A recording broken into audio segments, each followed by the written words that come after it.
Hi, everybody. Welcome to Amigos. I'm John. And I'm Aaron. And today, Aaron, we're talking about the Sentinel. Oh, You know, yes, Aaron, indeed. it is our Christmas show, and I can't think of anything more Christmassy than an overlord just watching down from above. Yeah, Uh, in a Have you stark, ever desolate landscape. have you ever seen the movie Brazil? Oh man, a long time ago, man, long So, time ago. one of the first scenes is a family enjoying a nice Christmas by the fire when a whole bunch of government agents bust in and arrest the guy. So, I think about the Sentinel. It's almost as full of the Christmas spirit as the movie Brazil. Which is zero amount of Do Christmas you spirit. subscribe to the notion that Die Hard is a Christmas film? You know, every time someone brings that up, I'm thinking to myself, man, that is the most played out line. And so here it comes from you, John Boatofcar Shawler. And so I will tell you that I don't care. I never liked Die Hard that much. I know people think it's the King Dong of action movies. I disagree. It's okay. Good grief. It's no Jim Cotta, brother. I mean, if Jim Cotta's a Christmas movie, if anything is. Hmm. So, I mean, I guess, sure, it takes place, just because a movie takes place around Christmas does not necessarily make it a Christmas movie. But, I mean, if that's your cup of tea, whatever, man. I'll tell you what else is my cup of tea, and that's getting stuff in the mail, Aaron. We have received two Christmas cards this year in the mail. Of course, if you are an Amigos patron, you got a little holiday greeting card from all of us in the network because I'm still sending those out because I ordered twice as many as I needed to originally in 2020. If you're Well a done, member of Boat. the Amigos Game Selection Committee, you get a special handwritten Christmas card with lots of other goodies. We received this first one, Aaron. This is from David Cavalieri. It says, "Have a holly jolly Christmas." And look, David is dressed up like Mark Porter. See that? Yeah. Yeah. So I don't know this who Mark is Porter is. I'll be well, yeah, honest you with do. you. Remember when you're watching football games and there's the car ads that have the guy in the tutu? Oh, yeah. That's Now I Mark know what you're Porter. talking about. Okay. Yeah. All He's right. not So really dressed as that guy, is he? I mean, that I just think has to be. so. I mean, that's what if you're a man and you put on a tutu. Next up, Aaron, we have a very large Christmas card. Look at this. Merry Christmas. Ooh, that's a big one. With a disc on a I love disc. The that. old That's nice, yeah. Yeah. On the side, it says to John, Aaron, the Brenton families, have a very Merry Christmas, a Happy New Year, and an awesome 2025 from Duncan. So this is Oh, from the Dunk, wow. Duncan Styles. Thank you, He's Dunk. in the chat. Thank He's you, in the chat Dunk. right now. We appreciate it, Dunk. You always send us Christmas greetings, and they're always warmly He received. even produces fine cards, Boat. He That's does it right. all. Yeah. He does it all. He does it all. So, Aaron, we're counting down to Christmas. This is the last Christmas show on the network. Oh no, we got one more. The Coco Show has its special Christmas episode tomorrow. After doing 5 to 6,000 of these Christmas shows, Aaron, what are your takeaways? Does it put you more in the holiday spirit? Oh, yeah. It does. Because when people see us, here we are, the Dupas twins. We're doing our show, but like, there's a lot of like, I know it's hard to believe, but you have to like get stuff ready ahead of time, and so Mhm. I'm always going through old graphics and stuff that I have. It's just so sad to say, but I'm going through old graphics and animations I haven't used for a year, and I'm always like, oh boy, I get to new stuff this week, new opening, new music, new lighting and stuff, and changing the colors and stuff. So it's fun for me, purely at a dork level. Mhm. So it gets me in the mood. It's sort of like putting up your Christmas decorations at your house, but I'm just hanging them on these graphics, and so it's It's for me. It's yes, sort of it's fun. the digital version of hanging the stocking. It's so sad. I knew when I started saying that, I'm like, this is gonna make you sound like the biggest geek, but it's true. And I like, and last year we didn't, when we did our Sinclair last year, we didn't do a Christmas show. We missed out. Mhm. And so this year I got to make a nice new Christmas opening for that. And that was fun too. It's also fun when they're already made. Added so it's fun both ways, Boat. Yeah. I'll tell you what else is fun both ways, Aaron. The Sentinel. Boy, I was wondering where you're going there.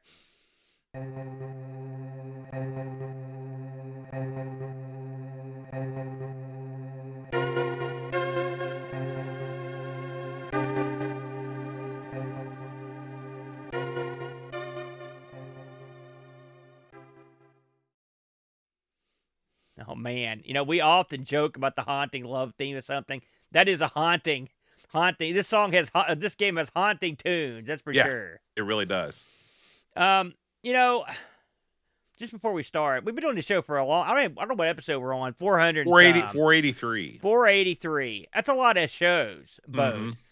And you think to yourself, you've done that many shows, and we've done well over 500 games.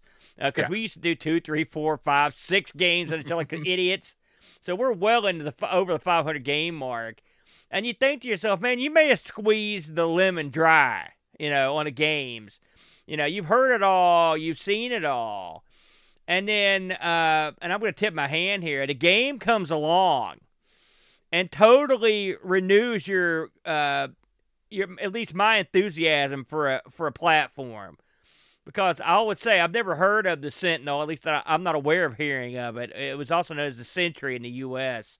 Dumb name change. Well, yeah, it was dumb. But this game really caught me off guard.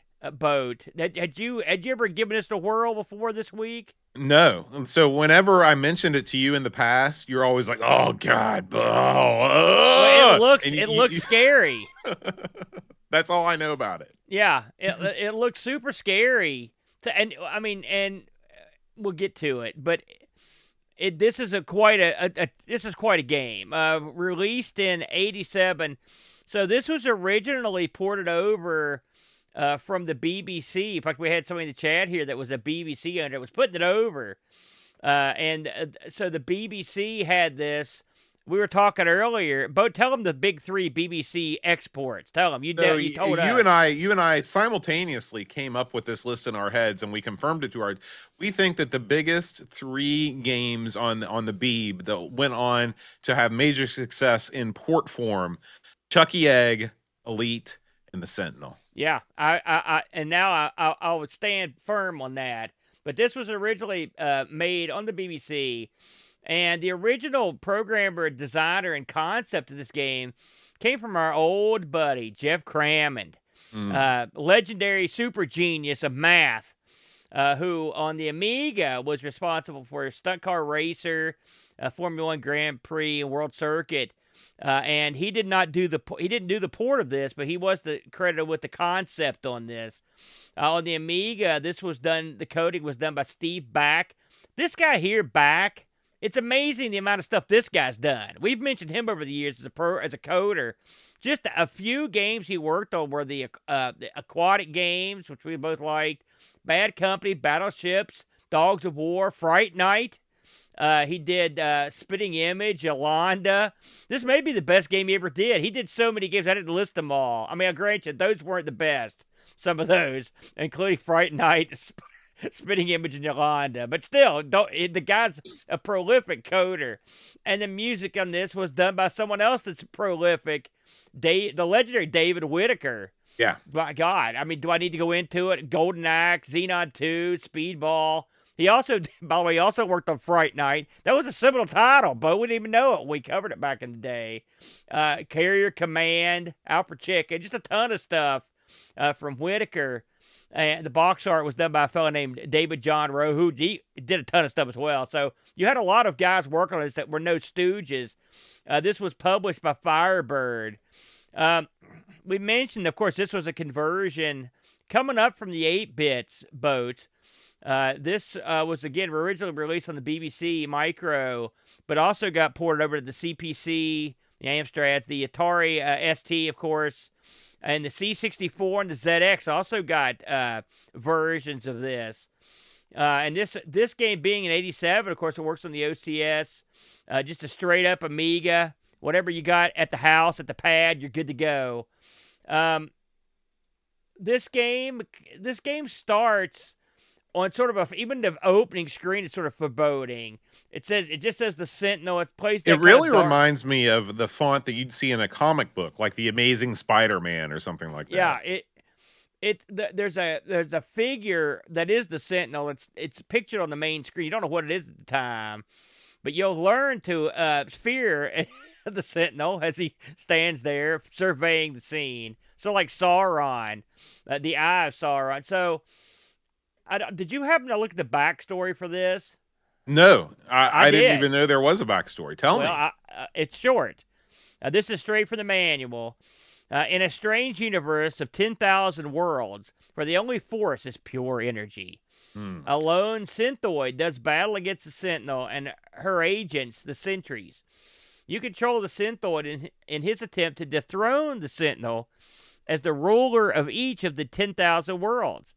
As you move about the individual landscapes, avoiding the withering stare of the Sentinel and her sentries, you must gain a position from where you can destroy the Sentinel. Her energy becomes yours, and the landscape is complete. Drawing on your remaining energy, you must now hyperspace to a new world where a fresh challenge awaits. Only 9,999 worlds to go, and victory will be yours. So this is a game that actually has 10,000 different scenarios, different worlds to conquer. And people have done it, by the way, in case you were going to ask. Boat, your thoughts when this game, you saw the opening screen, you hit enter, whatever, and this game opens up. Your immediate thoughts. Well, it's funny. I go week to week in the way that I approach these games.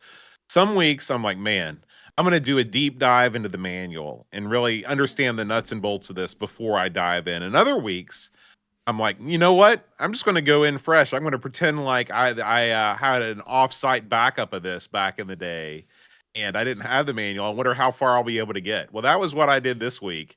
And that did not last very long. No, because in this game, no. when you press any key to start, you get there's a screen where you can enter a code if you want to skip around a level.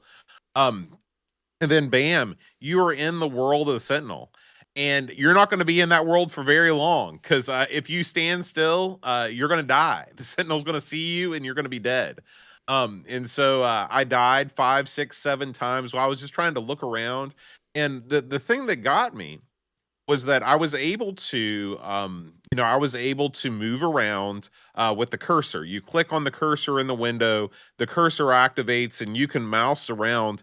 And I was like, okay, well, I see objects, I see trees, and I'm pretty sure that I need to be able to interact with this stuff in some way, and I'm pretty sure that you can move. And I was like, surely it's got to be your mouse buttons. You've got 2 mouse buttons on the Amiga. You should be able to just click and move, And then I was like, well, maybe you move with the WASD keys, or maybe you move with the cursor keys.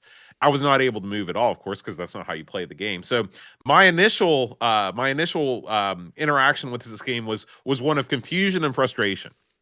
So, just to set the scene, it's funny. We've got Duncan Styles been in the room. Dunk made a really cool ARG, like scrolling backdrop one time, and it was a stark geometry landscape with like mountains and hills and stuff. And it looks a lot like this game.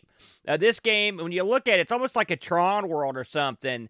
Everything in it is there are no curves. Everything is straight lines, and with various elevations, and then an occasional tree you'll see when you initially see this thing. And it is not a smooth scrolling game. You sort of click and the screen sort of slides where you want to go. It's by no means is this Doom or something. It ain't that at all.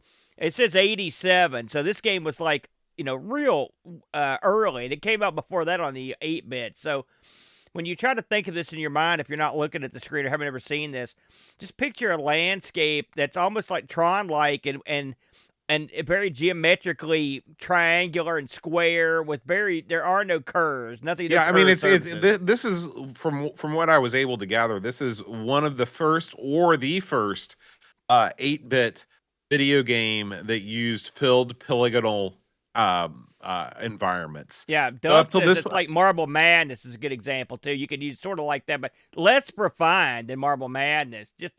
Up to this point, you did have polygonal shapes and things, but they tended to be wireframes. Versus this is you have filled polygonal, so it really looks like that very early 3D graphics. If you picture that, you'll be able to picture it. Now, just to set the scene, I did not do what Boat did. I was like, there's a 0% chance I'm going to be able to do anything on this game without the manual. But I knew this game had been released on all the 8-bits. I thought, the manual can't be that in-depth, because it was on the back of a cassette deck. You know what I'm saying? That's Yeah. usually I can judge something. So, and it's not a super lengthy manual. I mean, No. it's a couple pages, but I mean, you got to get in there. But I mean, it's not, because the concept of this game at its root is incredibly simple.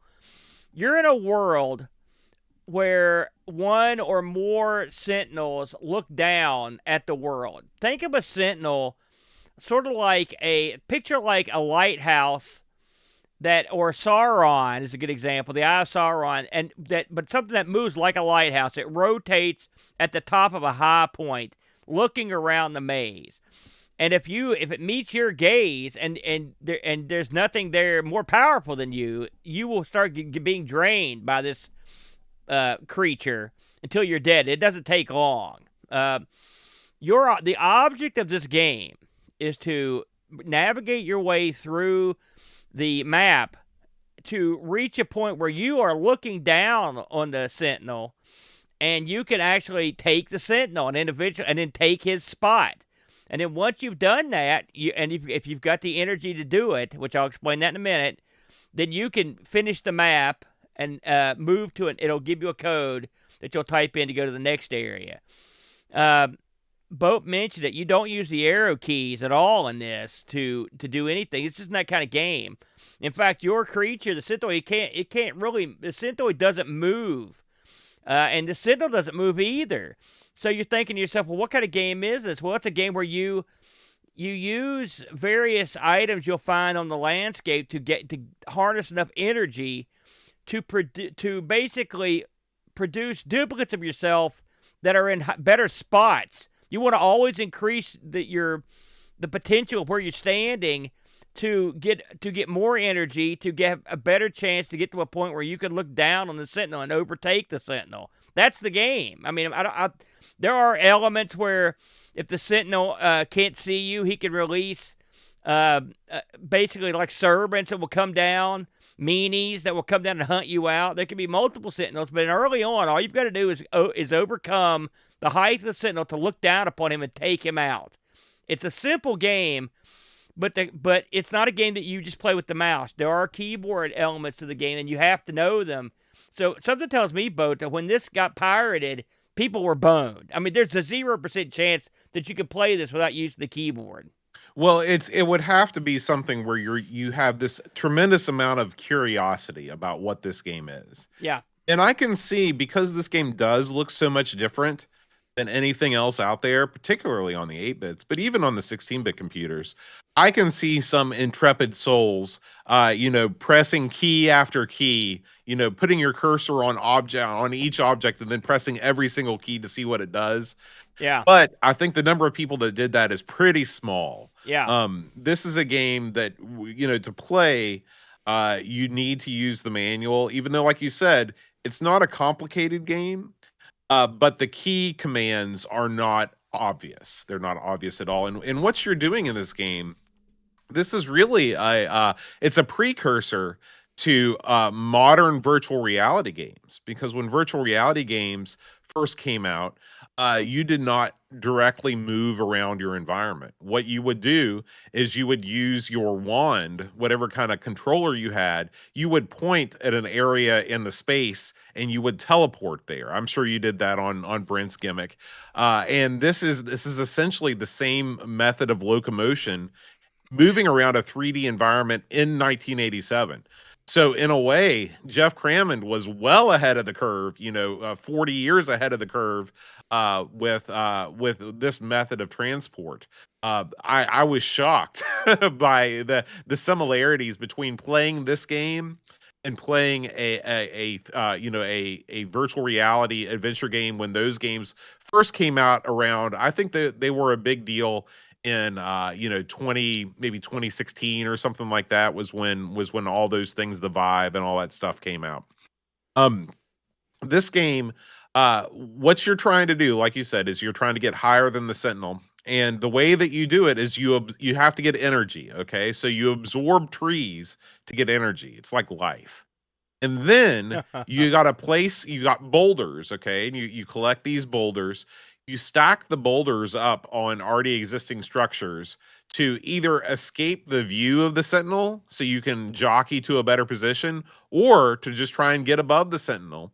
And once you stack your boulders, then the final move is to create a synthetic version of yourself, which you yourself are a synthoid. You have no physical corporeal body in this game. You're basically jumping from one synthoid to another. It's the classic disembodied spirit. And so you're trying to you beam in a replicator on top of the boulders. You send your spirit into that, and then you either are jockey for a better position, avoid the gaze of the sentinel or the meanie or the land gazer, and then you make your next move. This is a very tactical game. It is a puzzle game in the classic sense, where you have an abstract environment. You're trying to jockey for area control, and the ticking time bomb is the gaze of the sentinel, which is constantly, like you said, like the eye of Sauron. It's constantly searching for you, rotating around, and when it finds you, it slowly drains your life away until you either die or you're able to move to a different location. So let me tell you what I liked about this game. When I first started it, in fact, the manual, if you read the manual, it as it's going through and telling you what's happening, it's like you're going to be killed. Don't worry about it. We'll get to that later. Yeah. In fact, the manual says, by Yeah. now you will have died several times Yeah. already. And at first, it's like you've got to watch where he's looking. You've got to do it. And I was like, I didn't understand anything it was talking about. I was completely clueless. And so I started looking at the controls. So if you want to, like, trees are your main source of energy. Now, It's in like this you game, in life. yeah, in this game, you're going to learn something. You can see the top of a tree, but that doesn't mean jack. You have to see what the square where the item's at. You're clicking on that square to take, and when you do it, it'll take that energy. It disappears, and now you have extra energy. And at the top left of your screen, you're going to see little icons that tell you like exactly what kind of energy you've got. You can go crazy. One of the advantages of getting the high ground is you'll go places just to gain more energy because you'll have so much stuff under you. It's easier to get it. But anyway, as I played this game, and clicking the thing does this. Hitting B creates a boulder. Hitting R creates a replica. I started to at least, because at first I couldn't do anything. Mhm. I didn't understand anything. And I was slowly, at first I couldn't teleport my spirit into my new body because I was clicking on the body, not the square. You have to click on the square. That's how it works.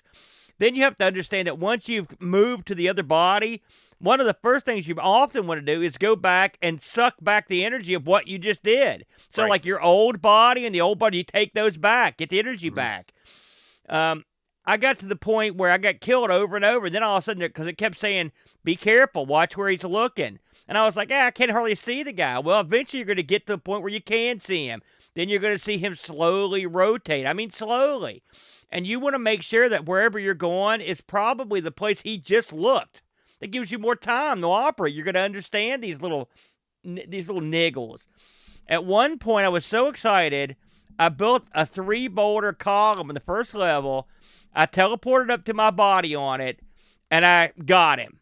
I was so excited, Boat. And then I learned a cruel reality about this game. To finish the level, you have to be the Sentinel is on a pedestal at the wherever he's at.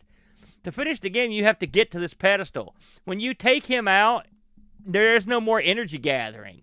And I had used all my energy making boulders, so I couldn't get to where he was.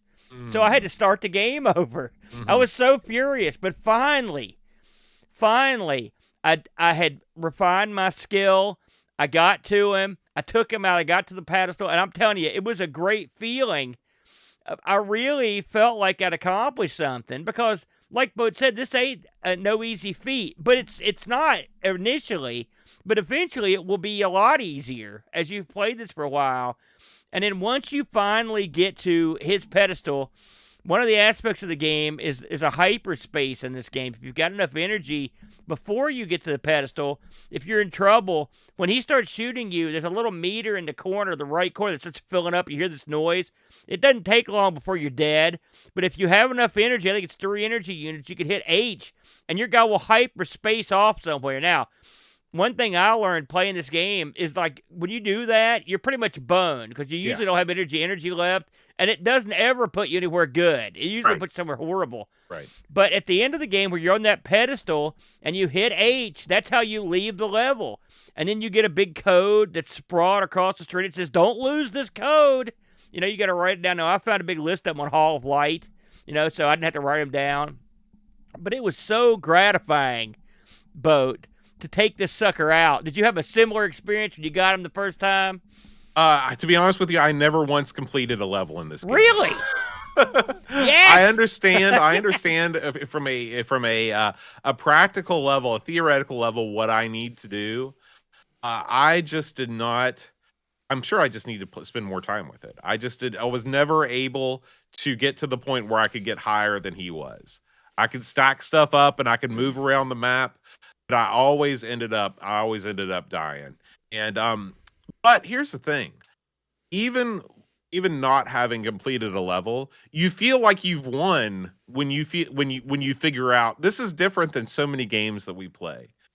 Because, like, sometimes I get mad because, like, if a game has confusing mechanics, when I finally figure them out, I'm like, man, what a dumb way to do this. This is stupid. I spent all this time trying to figure out how to play the game. They should have just made it easier. Well, in this case, I didn't feel that way at all. I felt like this was very well thought out, even though it's quote unquote complicated in that you're not just moving a joystick or clicking on a mouse. Every keystroke, every movement that you make has a purpose. And I don't know how you could design this game any differently than how they did it. This game to me feels like, this does not feel like a Euro game to me. This feels like an American developed game. I can see something like this coming out of LucasArts. You know, this kind of, for me, belongs in that same, like, Raid on Fractalus or a Ball Blazer type game. This just seems like a game that somebody who has experience creating, like, board games would make. I can see this game somehow crafted into a physical board game. Well, Jeff Crammond, I mean, I had a lot of respect for him, but and I love stunt car racing. You know that, Bud. I'm a big fan. Yeah. This is better. And I mean, listen, is this the game you're going to throw in to show your buddies? No. Maybe, but probably not. And, you know, me and Brent often and me and you occasionally have this conversation about the 8-bit games coming up to be in the 16-bit world, you know.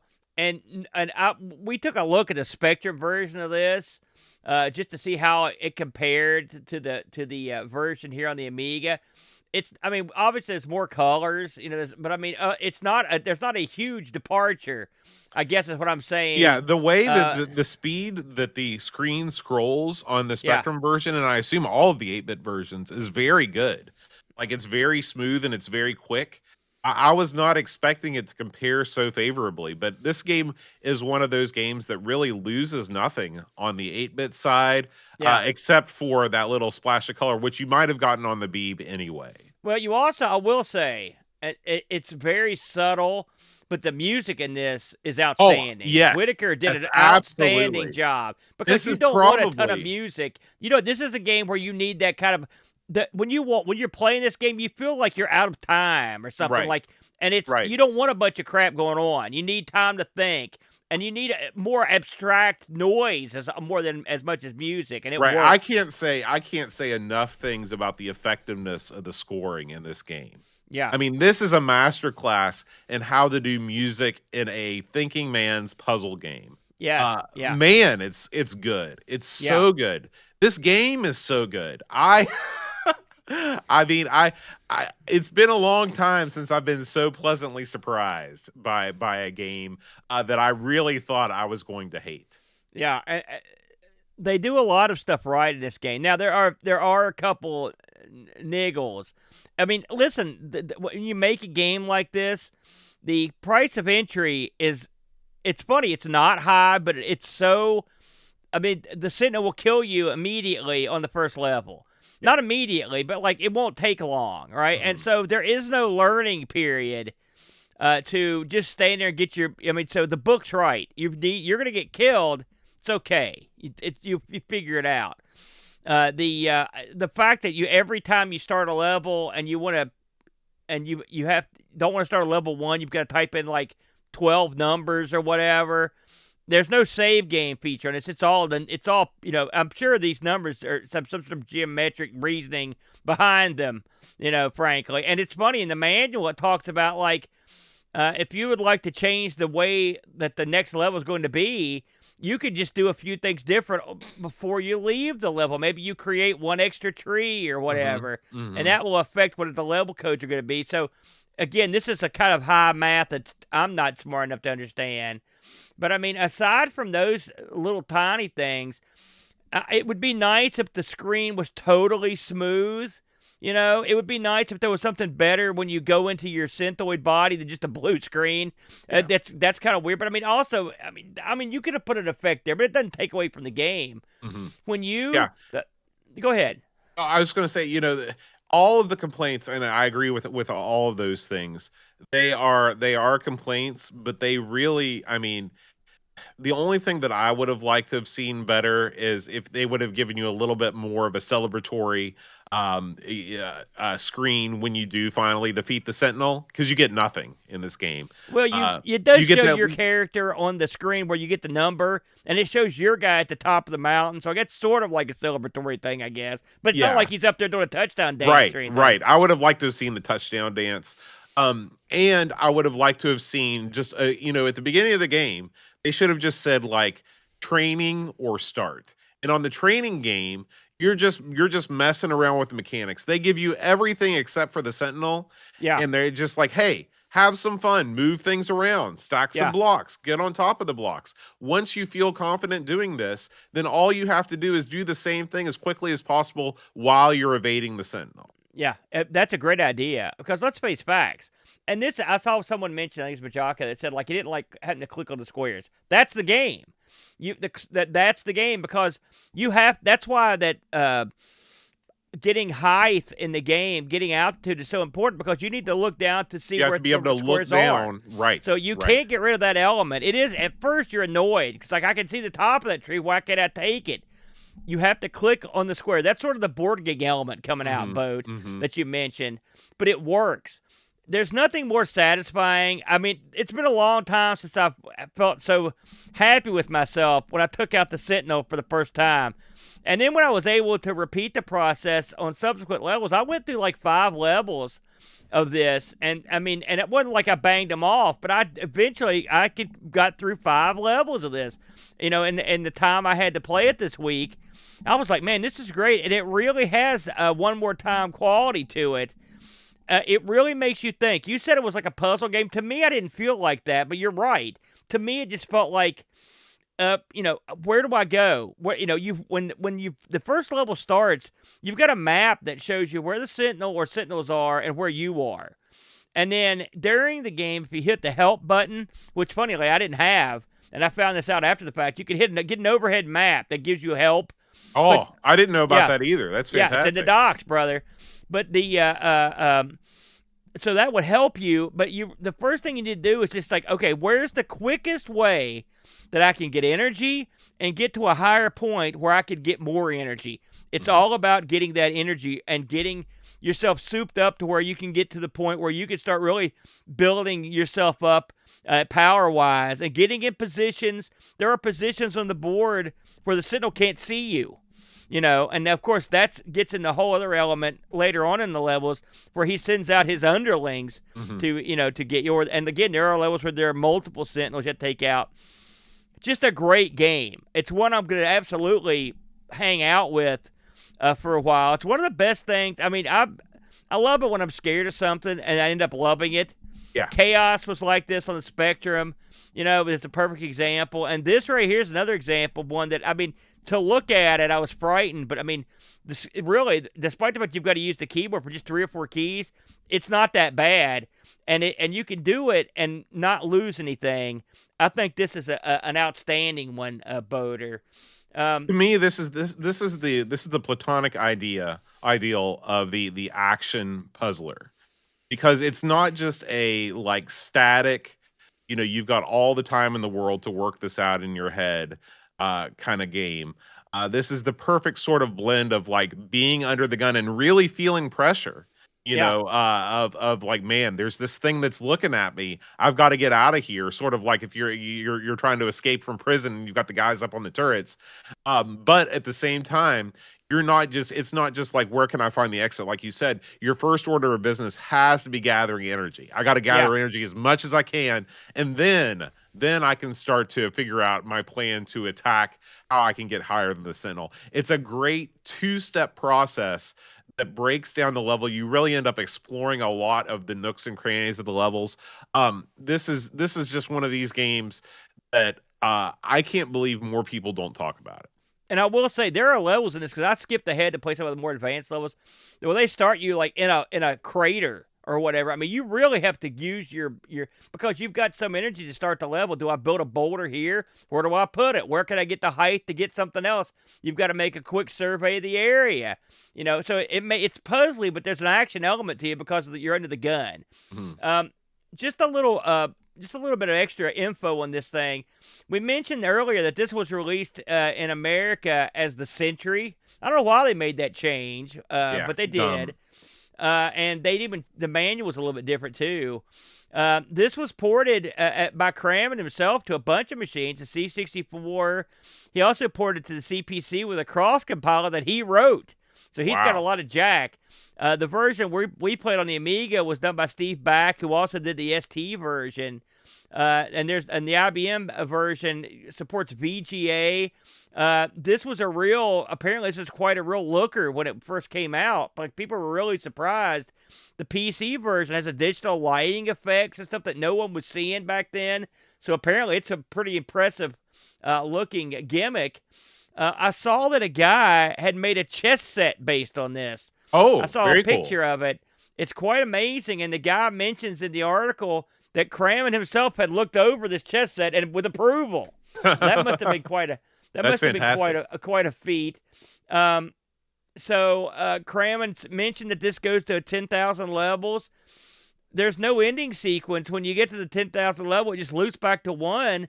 And they asked Crammon, why do you put an ending in this? He's like, I didn't think anybody'd go that far. He was stunned. This was ranked by Amiga Power as the 20th best Amiga game of all time. Okay. It ranks at other lists, too, for various computers. The reviews on this it was a mixed bag, really. On Lemon, they've got 8.18.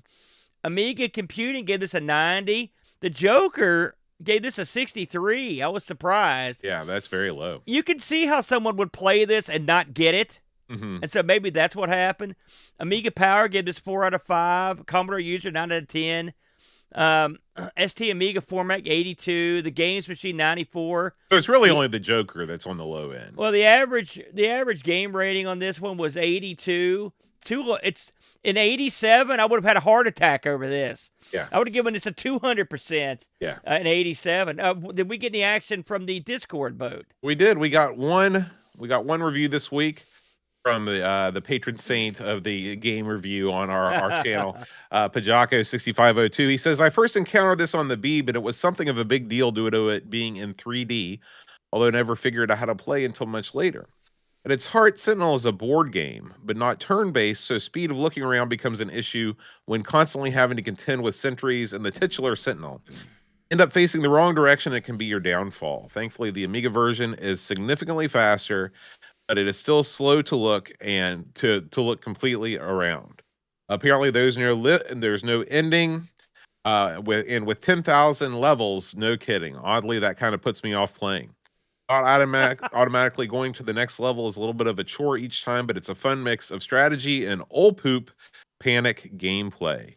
Graphically, this is an odd one to judge. Personally, I'm a sucker for old-style 3D games as it ticks some of the weird boxes in my brain, so I think graphics are quite good, easily better than the dirty-looking The Sentinel Returns. Personally, I think the Amiga could have been employed to do a better job, but that would have changed the game too much. The audio is pretty good as well, moody, and sets the whole mystical tone. If you like this sort of thing, then it's an 8 out of 10. If you hate this sort of thing, there is no score and it can get in the bin. I did read, Aaron, that there was a magazine out there that did not score the Sentinel because it was so much different than everything else that was out at the time. And they said there's no way that we can objectively score this because it stands in a class on its own. Well, there you go. And just a couple things I want to add here before we take that house. The actual figure of the Sentinel, standing high on the level, and you opens the game and the title screen is a striking figure. Mhm. Whenever you die, you see sort of a hazy, like vision of him as you go. It's very haunting, Boat. And he's done excellently. I mean, given what they had to work with, they did a great job on the design of this guy. He reminds me of the there was a Coco game that had these sort of phantom looking guys, and it kind of reminds me of that. It's amazing what you can do with just a limited palette and a limited amount of geometry to work with. But they did a great job. The Sentinel, and as he stands up on that hill, and you see him swing your direction, it really is it's a sense of fear. Yeah. You're like, because he's gonna turn that gaze on you if you don't get out of there. And if you're over there fumbling around, I mean, that you're done. So that it's just the character of the Sentinel is very good. They did a good job with the character. But I mean, overall, this one really caught me by surprise. I really enjoyed it. It's one I'll go back to. And if you're one of those people, and you're like me, because I'm one of those people, and a game like this, you're like, screw that. I'm not even that's ridiculous. This is one where my advice to you would be to actually download the very tiny. I mean, you can go to Lemon, get the tiny bit of rules you'll need to play it, and spend a half hour. Spend 45 minutes trying to understand the movement and stuff. And I think if you do that, you'll be surprised at how much enjoyment you can get from this one, Bode. Welcome to Retro Rewind. I'm your host, British Jones. Whether you're into the Amiga, Commodore 64, or Tiger floral print speed suits, Retro Rewind has all you need from the friendly hosers of the Great White North. Looking to upgrade your Amiga? Check out the Amiga OS 3.2.2 Kickstart ROM for just $18. Or maybe you need a C64 or C128 diagnostic harness. Grab one while they're hot. Don't miss our best sellers like the 1541 Transit Card for just $1, or the incredible Amiga Coin Cell Battery Adapter. Shop now at Retro Rewind Limited and bring your classic computers back to life. Retro Rewind Limited. Frank's the man. Amiga News.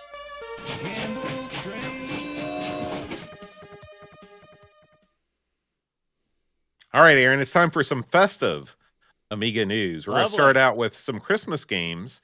There's a little Christmas blaster from Electric Black Sheep called Revenge of the Grinch. Yeah. Aaron, where do you stand on the Grinch as a Christmas character? I stand highly on him, and added bonus, I actually played this on Friday on my stream. So actually, this is one game I've already given a shot. But Tell me about it. So, this is of course, it's a brand new game. You sort of run around in this. It's an oddball game, if I'm honest. It's sort of like a Berserk or something, with maybe a little bit of a Robotron. As I recall, you could have. There's two different ways you could fire in this. There gives you different control methods. This seems to be the new gimmick. And you're running around the sort of this like hedge maze or forest, and you're trying to assemble. We believe you're trying to get all the decorations you need for a Christmas tree, which I was never able to do in the limited amount of time I had on stream to do it. But it's a cute looking game. It's got a real nice title screen, and if you're into these sort of like Smash TV type games, I believe what you're looking at now is someone using the mouse shooting. You can see that little cursor. So I like the idea that it give you multiple shooting options. This is one of those games where, like, when you leave the screen, the crap comes right back. So there's no lack of targets, But I mean, it's a good looking game. It's a good sounding game. And if you're into this sort of gameplay, you'll probably dig it. Yeah, yeah. Next up, Aaron, we have this is Santa's Present Drop 4 Grunch's Revenge. That's a huge, long, incredibly long title. Yeah, it is. Did you play this one the other night? No, this one apparently was not out when I was doing this. So no, I missed this one, Boater. So, according to Indie Retro News, this is a game once you play as Santa, you travel to the Grunch's lair, break out the top 4 head elves that have been elf-napped by the evil Grunch. So it's just like Donkey Kong. Some games you play Kong, some games you got to beat Kong. This is a game that took some inspiration from Lemmings, Bill's Tomato Game, and The Incredible Machine. Definitely more on the action puzzly side of things. Looks like a good time, though. This would be another one next year, Aaron, when you do your Amiga Christmas Games Roundup. Maybe you can give this one a shot. This does have a Lemmings look to it. I'm looking at the screen here because you're clicking on the bottom. They've got various acts that your elves can do down there. So that's kind of neat. Hey, listen, it looks good. Again, these indie games are looking more and more pro every time I see them. You know, it's funny. Christmas games, but and I mentioned this when I did the stream. Christmas games are sort of a low energy industry, because they know that it's like you've got a finite time that people are going to care. Right. And so often people sort of like, hey, we'll just do a palette swap or something like that. So some of these Christmas games I played, I was stunned at how good they were because someone had really taken some time to make these fun. You know, these are games you can play year round even though they've got a Christmas theme. And this looks good. I'll be definitely going to give this a whirl next time I get a chance. Awesome. Awesome. Now, we get away from the Christmas games for just a second, Aaron. Next up, we have a game called Amy Robo 2. So this was originally an Atari XL game that has arrived new on the Amiga. It's basically a puzzle sort of type title where you are negotiating a labyrinthine environment. You know what this reminds me of? Remember that game we played on the Coco, Aaron, where you're in the brick factory? Yes, Mortimer's something or another. Yeah, that's what this kind of reminds me of. You're pushing a lot of blocks. You're evading enemy fire. It says that the first 10 levels were designed in a retro style, referring to the unforgettable versions of the Atari and Commodore 64. So this is a brand new game, just using the same theming as the Atari and C64 version. So it's a spiritual sequel in a way. That's right. That's right. This isn't. You can go to the website and you can. Oh, this was a submission. This is another Ami Game Jam submission. Oh man. The sequels the Amiga sequels that never happened. There's also a link to the boxed version that you can purchase. Looks like for $23, which is a heck of a deal for a boxed version with real discs and a manual and everything. Pretty cool. You know, I've just recently done I just did the holiday Amiga titles, and I recently did the titles of 2024. And yet here, there are already a bunch of stuff that we're I mean, it's amazing how quickly things are developing and coming out. It's great. So, I mean, you could almost do another stream of the stuff I missed and have it go for a couple hours. It's just so much stuff. Yeah.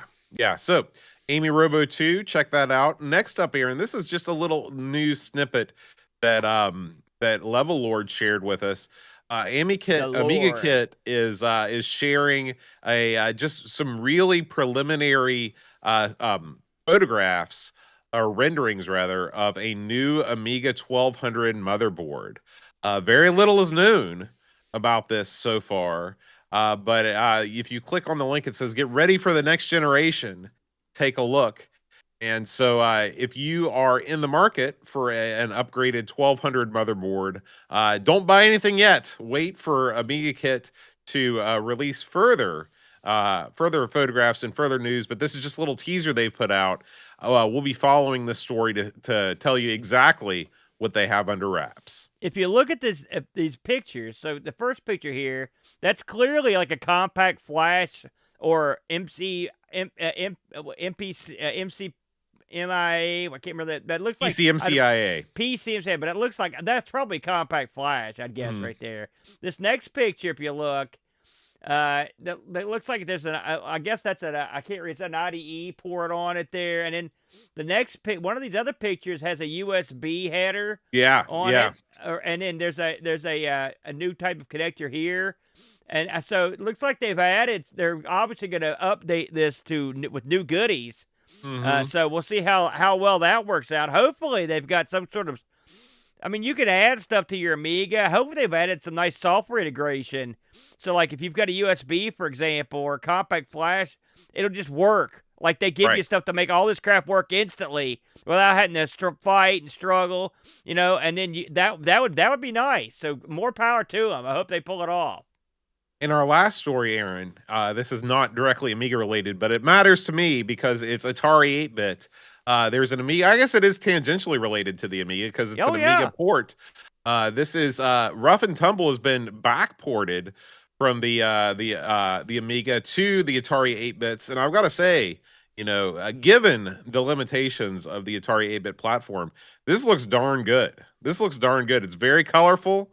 Your sprite is very well animated. The game smoothly scrolls, and so this is exciting. It says that you can. Let's see if this came out of the ABBUC software contest. And let's see here. If you go to the source, looks like you can download this thing from. You can download it directly from Indie Retro News. So you head over there and download it and try it out. This does look great. We both liked Rough and Tumble a lot. Yeah, it's a pretty famous game on the Amiga. And I'm looking at this, and it's funny. You can even see the little guy's face at the bottom. This looks pretty good, Bode. This looks like the kind of game I would have had a conniption over on the old Atari. Look at that. And the thing is, there are things. It's just like any system. There are things in the Atari graphically that make it an Atari. And just like sound effects that you sound of. And this has some of those nice little trademark Atari elements, but I mean, it looks good. It looks real good, Boater. Yeah. We'll have to give that one a shot. Before we finish up with the news, Boat, we might as well go ahead and mention it once again that we're not too many weeks away from Amigathon, Boater. That's right. Amigathon 2025 is going down January 18th. On 2025, Saturday, January 18th. So we're doing it all for Children's Miracle Network hospitals. Once January 1st hits, you'll be able to see the donation page and everything. But go ahead and mark your calendars for January 18th. We'll be streaming from 8 a.m. to 8 p.m. Nothing but Amiga all the time. That's going to be great. Can't wait, Bode. All right, Aaron, what do we got going on for? Well, next week's show, we have the special end of the year spectacular. Yes. With you, me, and the Brent, where we break down our favorite games across all the shows on the Amigos Retro Gaming Network. So next week's special New Year's episode. The week after that, Aaron, what's on the table? Before we go into that, I just want to mention that if you're in the Discord, I'm going to be setting up all the polls for voting. So please get in there and vote for all the end of the year polls, best and worst polls for all the games. We'll go over those on the show, and theoretically, we should be going live next Sunday, a little after 6 p.m., Boater. All right. Next week, next year, I should say. Let's see what we got into. There it is, Boat. It's Alien Breed Tower Assault. It's Tower Assault, brother. Yeah. So this is the spin-offs made it to the Amiga, and they were not just for modern day. They were there then too. This is not one I've played. As far as I can remember, maybe I have played it during one of the endless Amigathon sessions, but I look forward to checking this out and seeing if it's any easier than the Alien Breed games themselves, which I find to be notoriously hard to play. And this one also has an AGA version. I believe there's also a CD32. I own at least one of these, either the AGA version, the CD32 version, or the ECS OCS version. It should be fun. Fantastic. All right, guys, as always, thank you for listening. If you want to support the show, patreon.com/Amigos podcast. We hope you and yours have a very Merry Christmas, and we will see you in 2025. Until then, adios.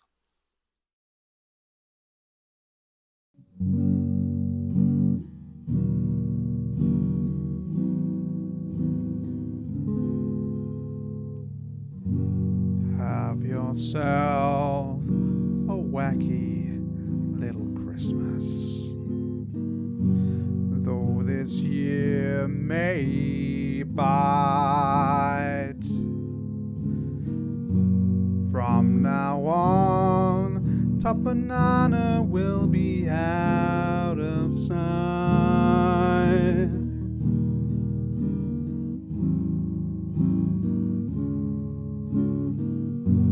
Have yourself a wacky little Christmas. Don't mention AGA. From now on, West Virginia won't be miles away.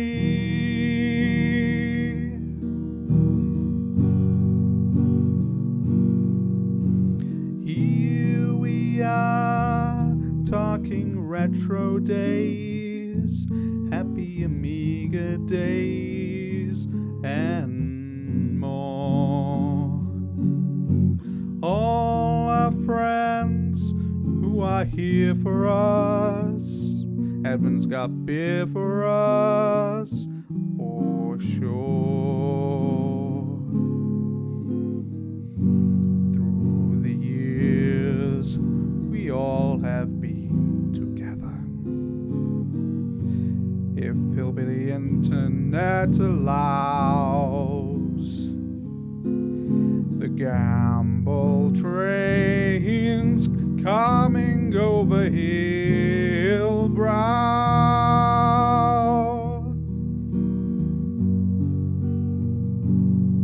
So have yourselves a wacky little Christmas now.